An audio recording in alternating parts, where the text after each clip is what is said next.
Madame la ministre conseillère de l'ambassade d'Israël, Madame la préfète de la région centrale de Loire,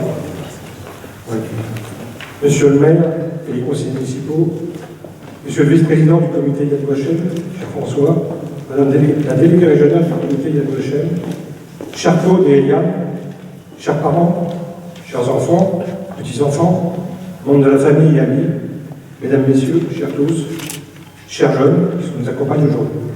Nous sommes réunis en ce jour du vendredi 25 février dans cette jolie salle de Pithiviers et nous souhaitons d'abord remercier Monsieur le maire et la ville de Pithiviers pour son accueil. Un vif remerciement également à Claude et Eliane Hungar, sans qui cette commémoration pour nos grands-parents Fernand et René Ballet n'aurait jamais eu lieu. Un grand remerciement également au comité Yad Vashem pour cette reconnaissance de Juste de France pour les époux Fernand et René Ballet. Cette histoire commence le 7 mai 1942 à 16h, quand les trois Wagnestres, Jean, Paul et Willy, se sont échappés de la poste du Pithiviers par la porte donnant une petite rue derrière. En effet, les trois Wagnestres se rendaient tous les jours à la poste et à la gare de Pithiviers pour réceptionner les colis adressés aux hébergés du camp de Pithiviers. De la poste, les trois évadés ne sont pas allés bien loin, puisque l'épicerie des Vallées, rue de la Couronne, n'était qu'à quelques dizaines de mètres. Habitués à faire quelques petites courses à l'épicerie pour améliorer les conditions de détention du camp, c'est là que nos trois évadés ont demandé à Bémère Mallet de les cacher quelques heures. La maison était adaptée pour pouvoir cacher nos trois évadés, et le lendemain, lors de la visite de gendarmes, les parents Mallet ont déclaré n'avoir vu personne ce jour-là. Lors de la rafle du Veldiv, le maire Mallet n'a pas pu sauver la femme de Willy, déportée par la suite, mais elle a pu mettre à l'abri la mère de Jean dans une pension de famille à Orléans. Et après, la vie a continué, avec Jean, Paul et Willy, jusqu'en août 1944, date de la libération. Ils sont restés cachés dans la maison pendant plus de 2 ans, entre la cave, une chambre et les pièces de vie, en s'assurant de ne pas être vus. Les voisins proches, dont la famille Hermoin, n'ont jamais rien dit alors qu'ils étaient au courant. Jean, Paul et Willy étaient avec leur famille, tous les trois Autrichiens, et ont dû fuir leur pays en 1937, persécutés par les Allemands pour venir à Paris. À l'époque, les enfants Mallet, Madeleine, Mireille, Jacqueline et Edmond, mon papa, vivaient chez leurs parents à l'épicerie, et Edmond était scolarisé au collège Saint-Grégoire de Pithiviers, après avoir quitté celui de Pont-le-Vaux. C'est ainsi que toute la famille Mallet a vécu aux côtés de Jean, Paul et Willy. À la fin de la guerre, Paul a épousé Madeleine et Jean a épousé Mireille. Willy est resté très attaché aux parents Mallet et à leur famille.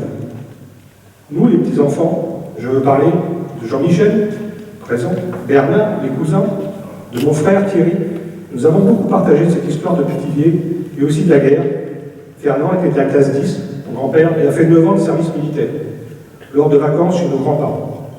Je pense personnellement que ce devoir de mémoire pour les générations qui nous suivent permet à la société de partager le sens du bien commun de la paix.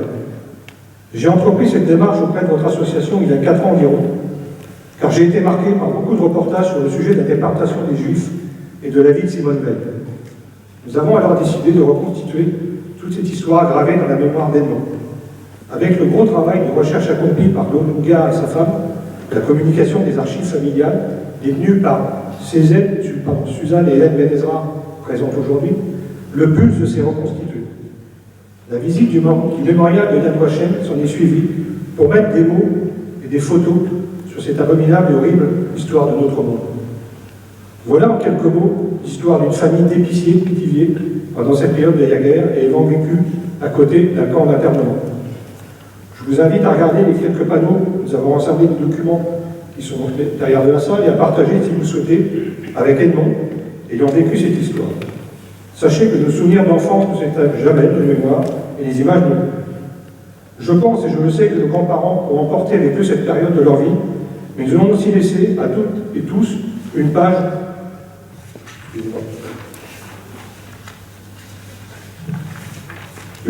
de leur histoire. Partager cette vie avec des amis, des proches, c'est aussi ce que j'ai fait avec Jacques Luesky, qui est présent dans la salle, qui était pour moi l'un de mes meilleurs patrons et que j'ai connu dans ma carrière professionnelle. Je le remercie d'être présent. Il est ici présent et sa présence témoigne de cette reconnaissance et de ces bons moments passés ensemble où nous pouvions discuter de beaucoup de sujets plus personnels. Et je sais que dans sa famille, il a vécu les mêmes tragédies. Au-delà de la reconnaissance qui est en ce jour décernée à nos grands-parents, tout le travail pour constituer ce dossier est un grand moment de souvenir et de découverte de cette période pour notre famille. Nous souhaitons partager cette reconnaissance avec toutes les familles de France qui ont agi de la même façon, et ainsi, comme il est écrit sur le carton d'invitation, celui qui sauve une vie, sauve l'humanité tout entière. Je passe la parole à papa, qui aura plaisir à vous dire quelques mots supplémentaires.